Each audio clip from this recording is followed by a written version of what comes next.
Hoy vamos a hablar de restricciones en el tránsito interprovincial por razones del estado de emergencia. ¿Qué significa el estado de emergencia para usted? A ver, para la población, para tus vecinos, para tus televidentes, debemos diferenciar lo que significa la emergencia sanitaria, lo que significa el estado de emergencia, lo que significa el aislamiento social obligatorio y lo que significa la inmovilización social obligatoria. Si bien es cierto, estos términos se emplean de manera indistinta relacionadas con la pandemia esta del COVID-19, sin embargo, debemos tener una clara significación de lo que trata cada uno de estos términos. La emergencia sanitaria está vigente a nivel nacional hasta el 7 de septiembre de 2020.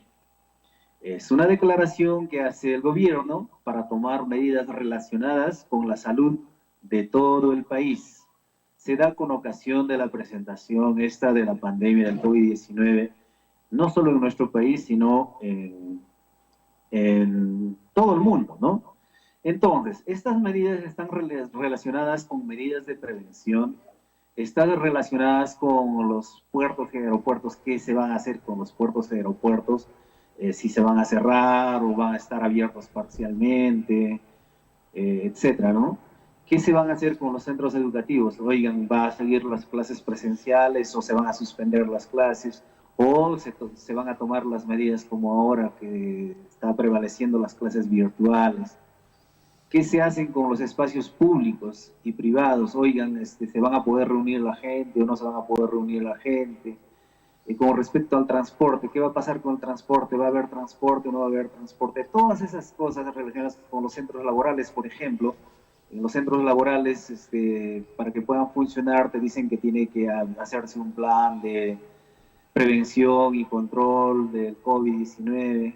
Y todas esas cosas están relacionadas con la salud y con el tema de la emergencia sanitaria a nivel nacional. Todo lo relacionado con salud. ¿Ok? Ahora, el estado de emergencia nacional es otra cosa. Es un estado de excepción. Esto está vigente hasta el 31 de agosto del 2020.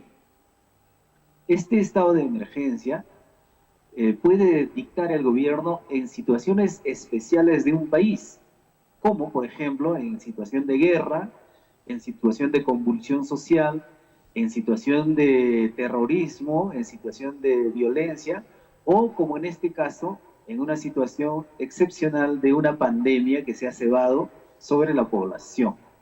¿Ok? Entonces, esto también ha sido dictado por el gobierno y está vigente hasta el 31 de agosto del 2020. Ahora, ¿qué significa el aislamiento social obligatorio? Más conocido como una cuarentena.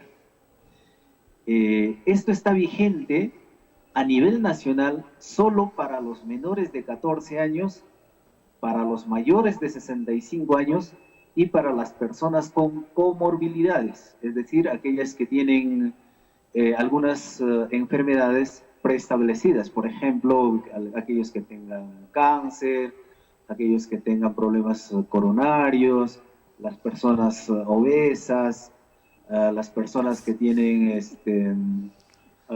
una serie de enfermedades, ¿no? que puedan poner en riesgo su vida. Ellos están con cuarentena a nivel nacional, ¿ok?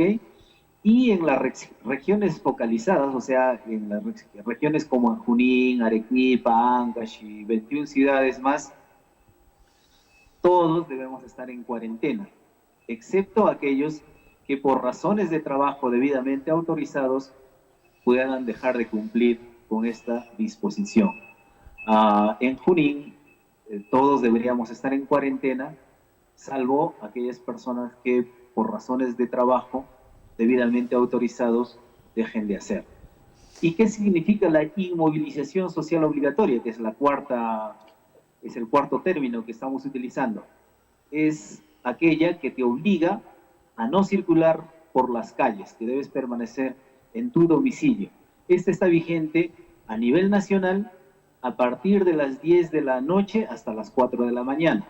Y en las regiones focalizadas, como en Junín, en Arequipa y algunas otras regiones más, a partir de las 8 de la mañana hasta las 4 de la mañana.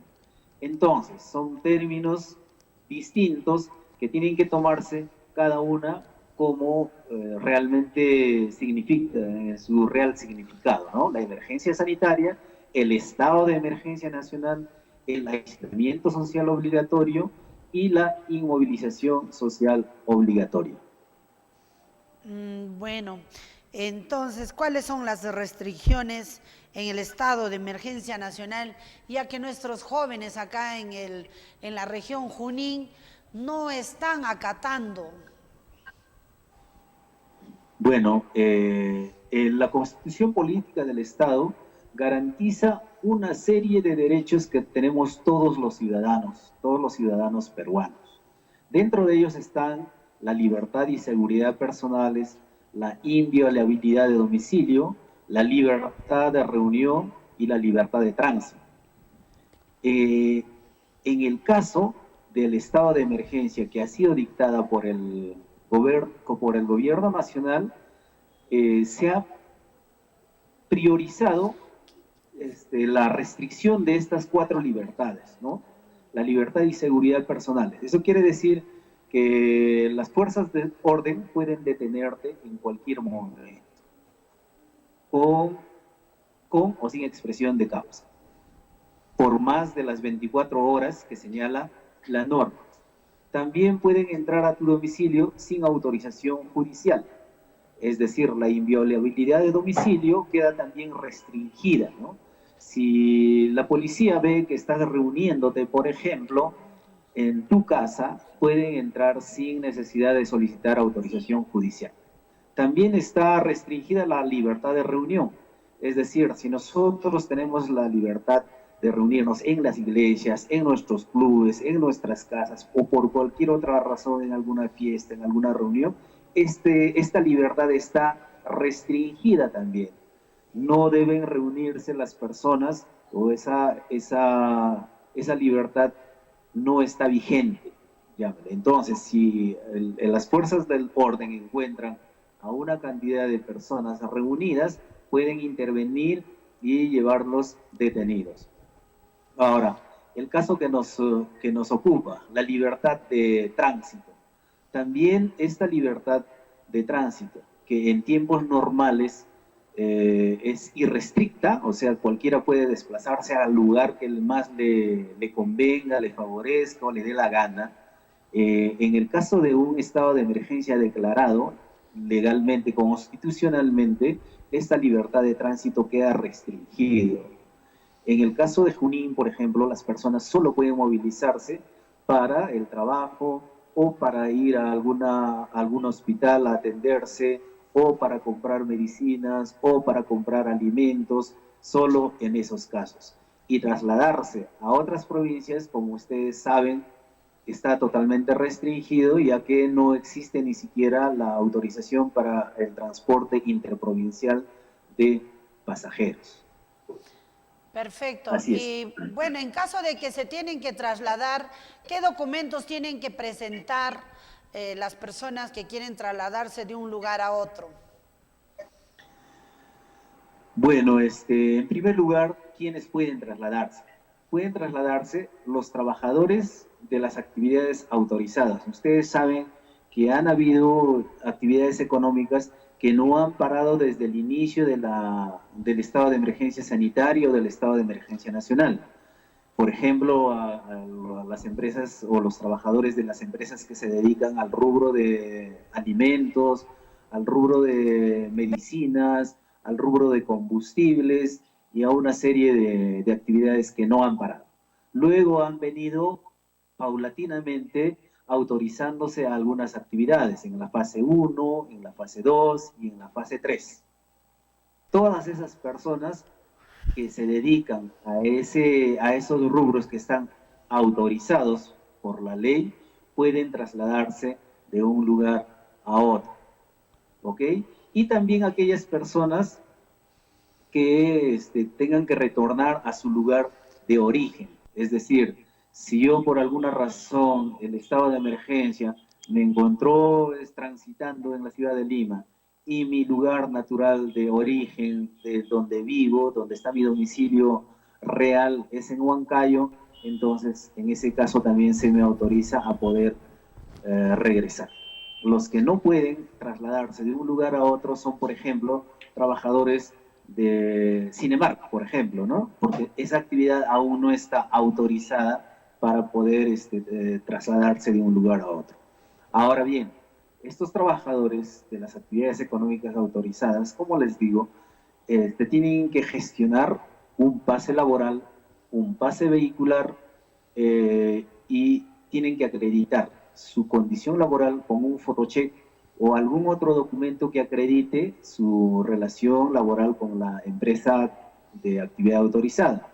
Por ejemplo, con una carta en la que se le autoriza a ir de un lugar a otro, o con el alta en el T-Registro de la SUNAT. El T-Registro es un aplicativo informático en el cual las empresas tienen que registrar a sus trabajadores de manera obligatoria. Entonces, imprimir esa alta en el T-Registro es uno de los documentos que son válidamente utilizadas para acreditar la relación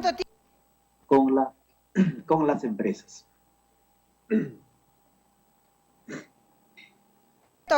Contador, entonces, ¿cuáles son las funciones de la Policía Nacional en este tema?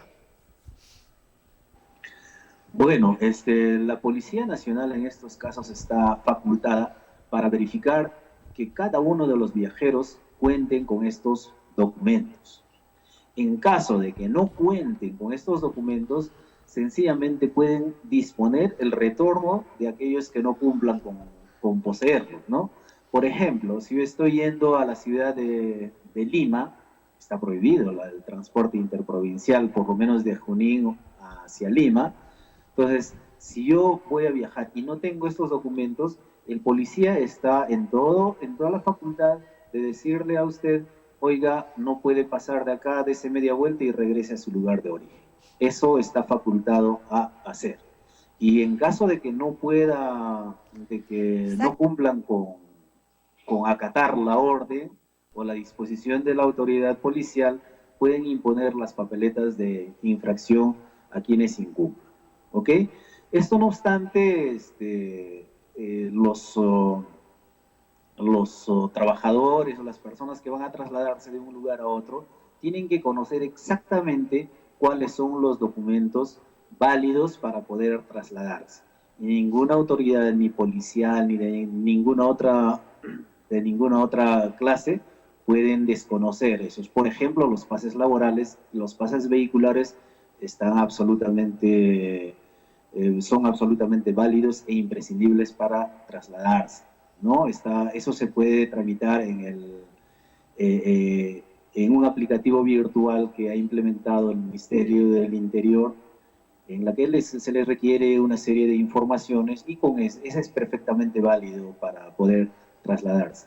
Por ahí algunos policías que desconocen sobre este tema dicen que esos pases laborales, como han sido realmente mal usados, ya no sirven, y no es así. Sigue vigente y sigue utilizándose estos estos pases laborales y los pases vehiculares. Pero necesariamente tendrían también las personas que van a trasladarse contar con esos documentos adicionales que se les ha mencionado, ¿no? Para acreditar que efectivamente son trabajadores de esas empresas que tienen sus actividades autorizadas.